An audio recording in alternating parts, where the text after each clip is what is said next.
Start. Dictation number 500. Under the circumstances, it is only natural, sir, that we should have some measure by which the university education can be coordinated into something which will cater for national unity and for national recovery in the sphere of education. But unfortunately, this bill, with all the fine things that the mover described yesterday, does not attempt to do anything. For instance, it has gone far beyond the terms of reference, if I may say so, of the University Education Commission with regard to the constitution of a University Grants Commission. From the very little, it is obvious that the University Grants Commission will deal with the allocation of funds that will be permitted by Parliament for education purposes. That is how it is done in other countries. In England, for instance, the British Parliament makes a grant and the University Commission distributes it among the 19 universities. Here, this is not a compulsory measure. This is not a obligatory measure. Now, this is not the way of reorganize education even at the university level.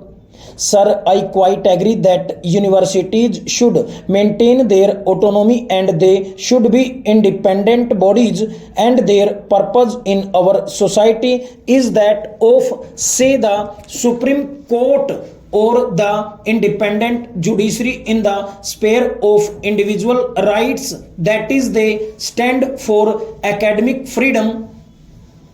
All these things are essential for a university organization, and all these things can be done by better coordination and better control by the central government.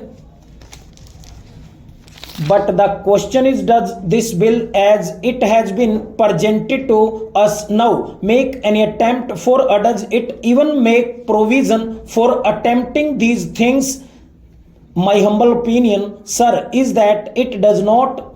To begin with, sir, it has gone far beyond, as I said, the duties imposed on the University Grants Commission by the University Education Commission itself. Secondly, it has failed to understand the reasons why there is a fall in the standards of education and the reasons why there should be a coordination of efforts and for determining the standards of teaching and examinations in our universities. Sir, the standards of teaching and examinations can be maintained only by the university itself. It is not legislation that determines the standards of a university. It is not the inspecting bodies that determine the standards of a university. The standards of a university and determined by the teaching staff, by the university authorities, by the academic bodies, and by the morale of students, which also depends upon these factors. Now, there is nothing in this bill, nor is this the kind of a bill which is needed to ensure these things. Already in this country, we have other educational bodies. We have from time to time our vice chancellors conferences, we have the inter-university board, and we have the central advisory board of education.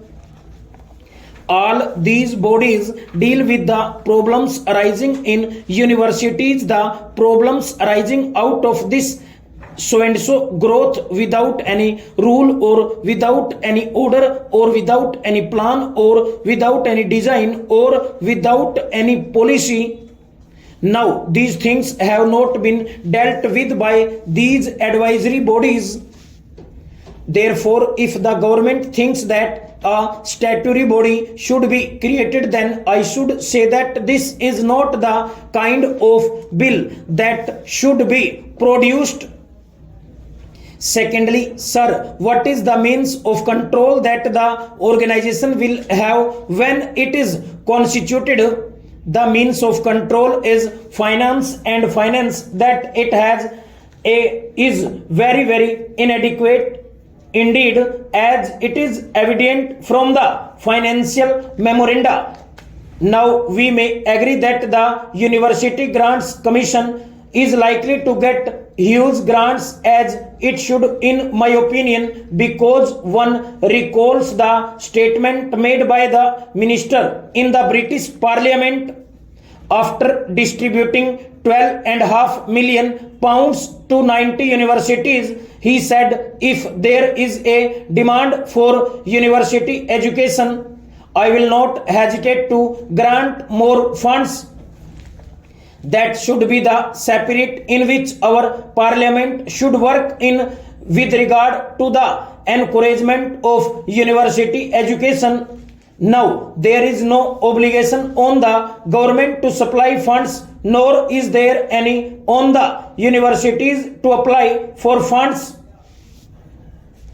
Mr. Chairman, sir, the speakers who have preceded me have given a very grim picture of the economic situation, employment situation, and a very depressive situation of the country. I am glad to know that Sri Vasant Sheth was speaking in 1979 in favor of this sort of a bill, and I am very glad that he was again contributed to the debate in a very constructive manner. We will have figures galore, statistics galore, but figures and statistics would not solve our own problem. Every year the figure of 8 million unemployed is added. We are sending rockets into the sky, but we are not sending enough money for the poor and the needy people of this country. We have made serious mistakes in various fields, as has been pointed out by Sri Vasant Sheth.